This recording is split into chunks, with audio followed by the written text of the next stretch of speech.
Hi everyone, welcome back to our channel. In this video today, I'm going to quickly show you how to fix Afterpay account. So let's get into the video. So firstly, open up Afterpay. So get into their site, open up Afterpay.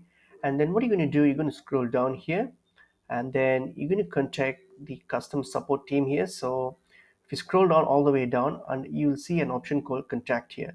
So simply click on contact.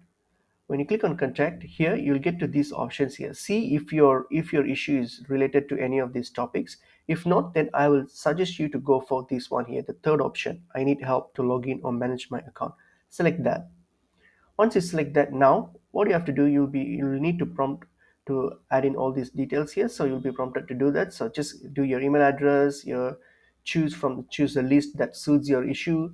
All right, and then your date of birth, all those details here, and your address, and also mention whatever your request is. So whatever the issue is, just mention here and fill in all these details here, and then hit on submit. So this will generate a ticket, and then the afterpay team will get in contact to you with you either through your phone number or through your email, and will get your issues sorted up for you. And it's a pretty quick process so far we have at the moment. So I hope this video is helpful to you all. I will see you in another video. Thank you.